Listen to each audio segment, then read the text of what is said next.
जब रूए ज़मीन पर आदमी बहुत बढ़ने लगे और उनके बेटियां पैदा हुईं, तो खुदा के बेटों ने आदमी की बेटियों को देखा कि वो खूबसूरत हैं और जिनको उन्होंने चुना उनसे ब्याह कर लिया।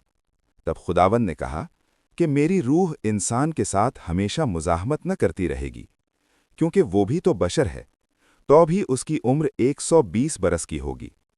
उन दिनों में ज़मीन पर जब्बार थे, और बाद में जब खुदा के बेटे इंसान की बेटियों के पास गए तो उनके लिए उनसे औलाद हुई। यही कदीम ज़माने के सूरमा हैं जो बड़े नामवर हुए हैं। और खुदावंद ने देखा कि ज़मीन पर इंसान की बदी बहुत बढ़ गई, और उसके दिल के तसव्वुर और ख़याल सदा बुरे ही होते हैं।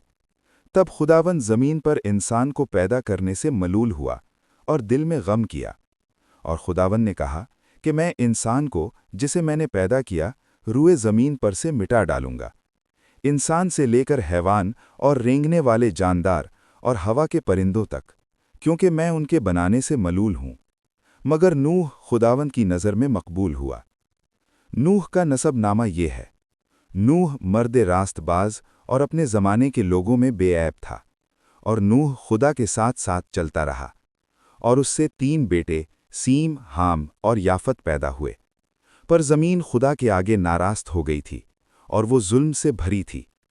पैदाइश 6:1-11। और खुदा ने ज़मीन पर नज़र की और देखा कि वो नारास्त हो गई है, क्योंकि हर बशर ने ज़मीन पर अपना तरीक़ा बिगाड़ लिया था।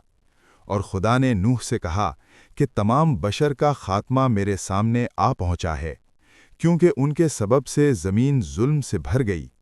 सो देख, मैं ज़मीन समेत उनको हलाक करूँगा।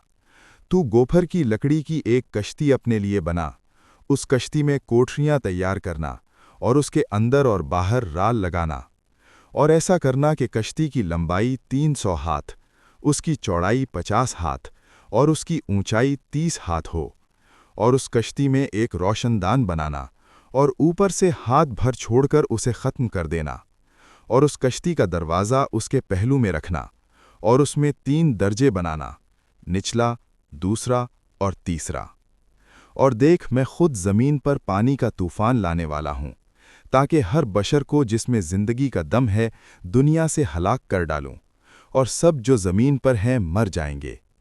पर तेरे साथ मैं अपना अहद कायम करूँगा, और तू कश्ती में जाना, तू और तेरे साथ तेरे बेटे और तेरी बीवी और तेरे बेटों की बीवियाँ, और जानवरों की हर किस्म में से 2-2 अपने साथ कश्ती में ले लेना, कि वो तेरे साथ जीते बचें। वो नरो मादा हूँ। और परिंदों की हर किस्म में से और चरिंदों की हर किस्म में से और ज़मीन पर रेंगने वालों की हर किस्म में से 2-2 तेरे पास आएं, ताकि वो जीते बचें। और तू हर तरह की खाने की चीज़ लेकर अपने पास जमा कर लेना, क्योंकि यही तेरे और उनके खाने को होगा। और नूह ने यूं ही किया, जैसा खुदा ने उसे हुक्म दिया था, वैसा ही अमल किया। इखलाकी बिगाड़ और खुदा के बेटों का जिक्र। इस हिस्से का आगाज़ ज़मीन पर इंसानों की तादाद बढ़ने और उनके इखलाकी ज़वाल से होता है। यहाँ खुदा के बेटों, जिससे मुराद मुफस्सिरीन के नज़दीक या तो फरिश्ते हैं या सीद की पाक नस्ल के मर्द, और इंसान की बेटियों काबील की बागी नस्ल के मिलाप का जिक्र है। इस गैर फितरी रफ़ाक़त के नतीजे में ज़मीन पर जब्बार यानी कदावर और सरकश सूरमा पैदा हुए, जिसने ज़मीन पर जुल्म सितम और तकब्बुर की बुनियाद रखी। खुदा का गम और ज़मीन की सफाई का फ़ैसला।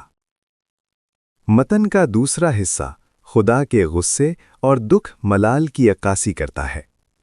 जब खुदा ने देखा कि इंसान के दिल के ख़यालात सदा बुरे ही होते हैं और ज़मीन जुल्म से भर गई है, तो उसने अपनी तख्लीक को मिटा डालने का फ़ैसला किया। ये खुदा के अदल का तकाज़ा था कि वो इस गुनाह आलूद निज़ाम को ख़त्म करे, ताकि बदी मज़ीद न फैले। ताहम इसी तारीकी में नूह अलैहिस्सलाम एक ऐसी शख्सियत के तौर पर उभरे जो खुदा की नज़र में मकबूल थे, क्योंकि वो रास्तबाज और बेऐब थे। कश्ती नूह की तामीर और पैमाइश। जब गुनाह की इंतहा हो गई तो खुदा ने नूह अलैहिस्सलाम को ज़मीन की आने वाली तबाही से आगाह किया और बचाव का एक रास्ता कश्ती तजवीज़ किया। खुदा ने कश्ती की तामीर के लिए तफसीली हिदायत दी। मवाद गोफर की लकड़ी और राल यानी तारकोल, ताकि पानी अंदर ना आ सके। पैमाइश लंबाई 300 हाथ, چوڑائی 50 ہاتھ اور اونچائی 30 ہاتھ. ساخت 3 درجے یعنی منزلیں، 1 دروازہ اور 1 روشن دان. یہ کشتی محض ایک جہاز نہیں بلکہ خدا کی رحمت اور پناہ گاہ کی علامت تھی. الہی عہد اور بقائے نسل کا منصوبہ. سیاق و سباق کا آخری حصہ خدا کے اس عہد کو بیان کرتا ہے جو اس نے نوح کے ساتھ باندھا. خدا نے حکم دیا کہ نوح اپنے خاندان، بیوی، 3 بیٹوں اور بہوؤں کے علاوہ ہر قسم کے جانداروں کے جوڑے، نر و مادہ، اپنے ساتھ کشتی میں رکھے تاکہ طوفان کے بعد زندگی کا تسلسل برقرار رہ سکے. نوح کی مکمل فرمانبرداری، جیسا خدا نے حکم دیا ویسا ہی عمل کیا، ان کے پختہ ایمان کی دلیل ہے، جبکہ باقی دنیا اپنی بدکاری میں مگن رہی.